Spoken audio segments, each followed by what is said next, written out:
تو آپ کا کاروبار، آپ کا رزق کمانا بابرکت ہوگا۔ اگر چوتھی چیز جڑ گئی تو آپ کے کاروبار میں، آپ کے رزق میں پیچیدگی آنا شروع ہو جائیں گے۔ سب سے پہلی نیت آپ کے ساتھ یہ جڑی ہو، عموماً ہم سب کے ساتھ یہ نیت جڑی ہوتی ہے، اور وہ یہ کہ ہم اپنی ضروریات کو خود پورا کریں اور سوال کی ذلت سے بچیں۔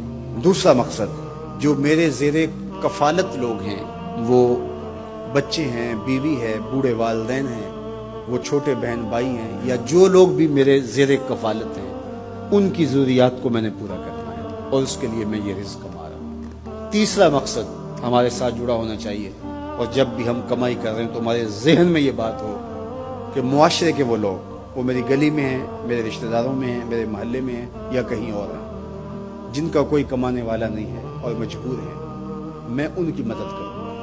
اللہ مجھے اس کاروبار سے، اس وسیلہ رزق سے اتنا عطا کر دے کہ میں اپنے بچوں کی کفالت بھی کروں گا، اپنی ضرورت بھی پوری کروں گا، اپنے والدین کی خدمت بھی کروں گا، اور معاشرے کے ان کمزور لوگوں کی مدد بھی کروں گا۔ وہ کام جن کے ذرائع نہیں ہوتے آمدن کے، بلکہ اخراجات ہوتے ہیں، میں ان کاموں میں لگوں گا۔ مدارس دینیہ ہیں، مساجد ہیں، اور دیگر ایسے کام ہیں، میں یہ خدمت کروں گا، اس لیے میں کما رہا ہوں۔ تو یہ رزق بابرکت ہوگا، اور آپ بیٹھے اپنے دفتر کی کرسی پہ ہوں گے، تمہارا رب تمہارے نامہ اعمال میں ثواب لکھا رہا ہو، فرشتے نیکیاں لکھ رہے ہوں گے۔ عمومی طور پہ رشتہ داریوں کے اندر بعض رشتہ دار بہت تلخیاں دیتے ہیں، زندگی کے اندر زہر بھر دیتے ہیں، لیکن اگر کبھی وہ مجبور ہوں تو ان کی اعانت کریں، اور ان کا رویہ کچھ بھی ہو، زہرناک ہی ہو، لیکن آپ کا رویہ خوبصورت ہونا چاہیے۔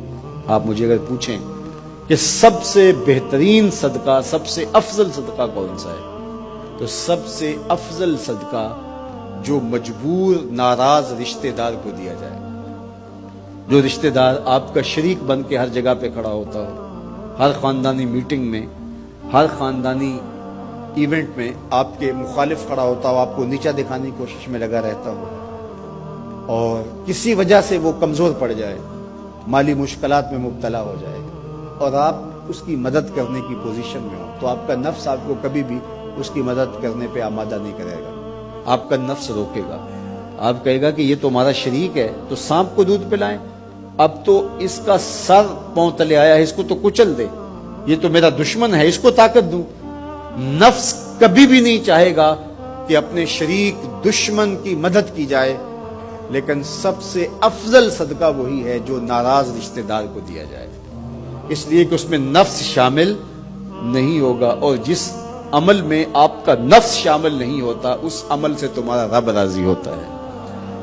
تو رشتہ داروں کے ساتھ سلوک اچھا کرنا، رشتہ داروں کے ساتھ رویہ خوبصورت کرنا، یہ تمہاری زندگی کا اسلوب۔ مجھے بتائیے، اہل مکہ نے، حضور کے رشتہ داروں نے حضور کے ساتھ کیا سلوک نہیں کیا تھا؟ اوجریاں ڈالی، کانٹے پھینکے، راہوں میں گڑھے کھودے، اذیتوں کے پہاڑ کھڑے کیے، اور کیا کیا مصیبتیں نہیں تھی۔ حضور شہر مکہ سے چلے گئے مدینہ المنورہ۔ اب جب فتح مکہ ہوا تو حضور جب تشریف لائے تو ناقہ پہ سوار ہیں، تو اب یہ تھر تھر کانپ رہے ہیں سارے رشتہ دار حضور کے، برادری کے لوگ۔ انہیں پتا تھا کہ آج ہمارا آخری دن آ گیا ہے، اور اگر بڑا بھی رحم ہوا تو کم از کم ہمیں شہر بدر تو کر ہی دیا جائے۔ اب حضور تشریف لائے، سب کو جمع کیا، کہا کہ بتاؤ میں تمہارے ساتھ کیا سلوک کروں؟ تو انہوں نے کہا کہ آپ کریم باپ کے کریم بیٹے ہیں، ہمیں آپ سے اچھے سلوک کی توقع ہے، اور ان کو توقع یہ تھی کہ ہمیں قتل نہ کیا جائے، شہر سے نکال دیا جائے۔ تو آقا کریم نے فرمایا اذهبوا انتم الطلقاء، جاؤ چلے جاؤ، میں تمہیں معاف کرتا ہوں۔ اور آج تم سے وہی کہتا ہوں جو حضرت یوسف علیہ السلام نے اپنے بھائیوں سے کہا تھا، لا تثریب علیکم اليوم، جاؤ چلے جاؤ، تم سارے آزاد ہو۔ اور حضور نے سب کو معاف کر دیا۔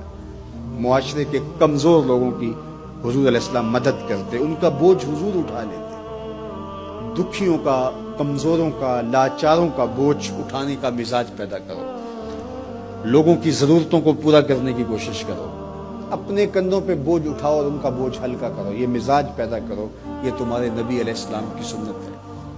وہ چاہے تمہارا دشمن ہی کیوں نہ ہو، لیکن اس کا بھی بوجھ کم کرو، اس کا بوجھ اپنے ذمہ لو۔